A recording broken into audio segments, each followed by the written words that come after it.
학원을 보내시면서 사실 이제 제가 제일 싫은 게 뭐냐면은 돈만 내시는 부모님을 제일 싫어합니다.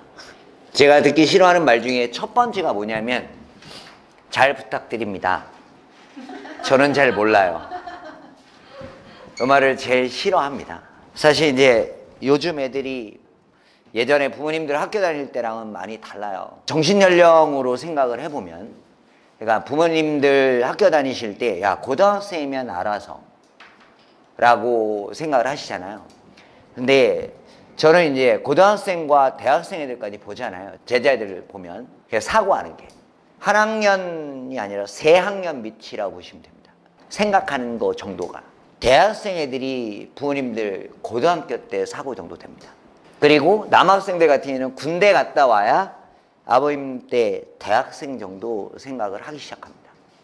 그러니까 쉽게 표현하면 지금 고등학생 애들은 아버님 때나 어머님 때 중학생 정도 생각밖에 하지 못해요. 그게 현실입니다. 똑똑해진 건 맞습니다. 정보에 많이 노출이 되어 있어서 아는 건 많아요. 하지만 사리 판단을 하거나 어떤 미래에 대한 생각을 하거나 등등은 옛날에 부모님들 공부할 때의 3년을 밑으로 보시면 딱 맞는 것 같아요. 실제로 대학생인데 대학생들은 자기의 미래를 설계하기도 하고 책을 많이 보기도 하고 하잖아요. 안 해요. 고등학교처럼 중간고사, 기말고사에 목을 메고 있습니다. 그게 끝이에요.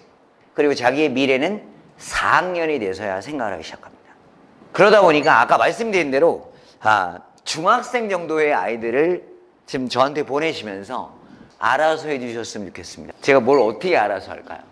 제가 양곡에 이제 오픈을 해서 양곡에 다닐 만한 학원이 없다, 뭐 이런 얘기도 많이 들었고요. 등등의 원인으로 제가 오픈을 했고 지금 이제 중등반이 다음 주에 시작이 됩니다. 그러니까 중학교도 제가 생각한 이유는 제가 지금 아이들 가리키면서 느낀 게 뭐냐면 중학교 과정이 완전히 꽝입니다. 꽝이라는 표현을 쓸게요. 꽝. 없어요. 그러니까 이 근처에 다닐 만한 학원이 없다라고 얘기를 하시는 게 아마 이거인 것 같아요. 이게 뭐냐면 타가소예요. 타가소 개념이라면 너무 비싸지 않나요? 학원비가. 그 돈을 낼 바에는 안 하는 게 맞다고 봅니다. 왜 그 돈을 내고 부모님들 힘들게 벌어서 그 타가소를 보내죠? 정말 전 이해할 수 없습니다. 중학교 과정이 얼마나 꽝이냐면요, 고등학교 수학을 가르치고 있는데 지금 고1 애들이잖아요. 중학교 내용을 몰라요. 설명을 해줘야 돼요.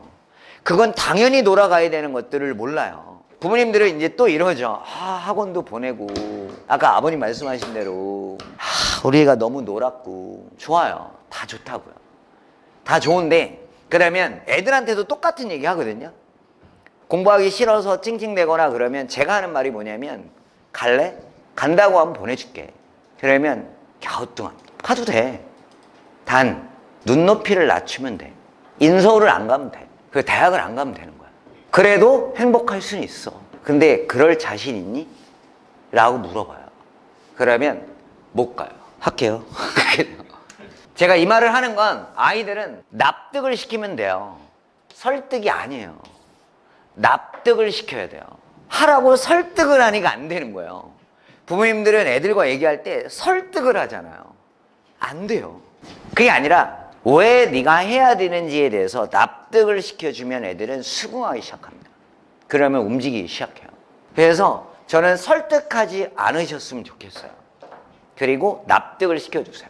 그리고 납득할 자신이 없으시면 그때는 이제 저한테 맡기시는 거야.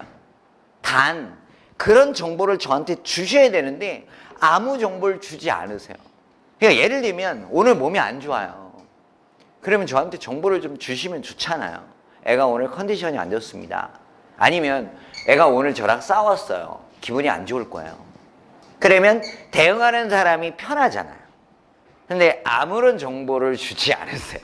왜 숙제를 못했는지, 어제 밤을 샜는지, 게임을 하고 있는지, 아니면 애들과 채팅하느라고 정신이 없는 애인지 등등에 대한 정보를 저와 공유하셔야 된다는 거예요. 3명이 같이 움직여야 돼요. 학생과 학원하고 부모님이 3개가 같이 움직여야 된다고요. 근데 부모님들이 이걸 빼세요. 제가 더 많이 하나요? 부모님이 더 많이 하시나요? 부모님이 더 많이 하시잖아요. 근데 간혹가다 그런 얘기를 하세요.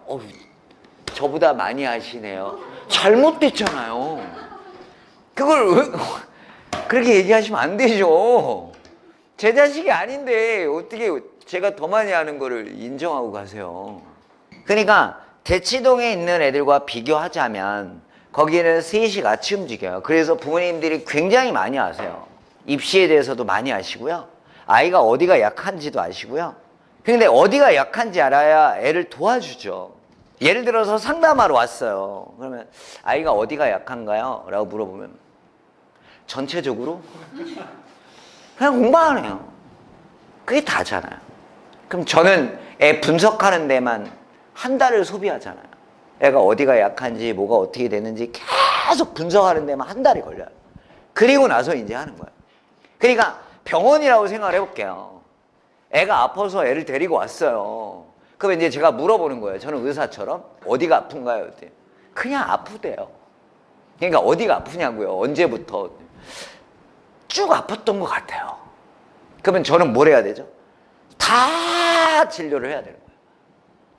잡아내야 되는 거예요. 그것도 잡히면 다행인데 안 잡히면 계속 뱅뱅뱅뱅 도는 거예요. 그렇기 때문에 정확하게 셋이 움직여져야 된다라는 얘기를 드리고 싶어요.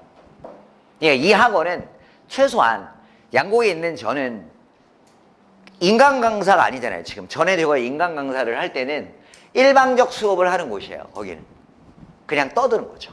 애들이 먹든지 말든지 떠드는 거예요. 그게 인터넷 강의예요.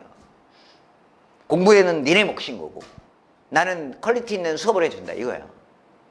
그러니까 싼 거예요. 1년에 돈 내는 게 얼마 안 되는 거죠. 왜? 일방적이니까.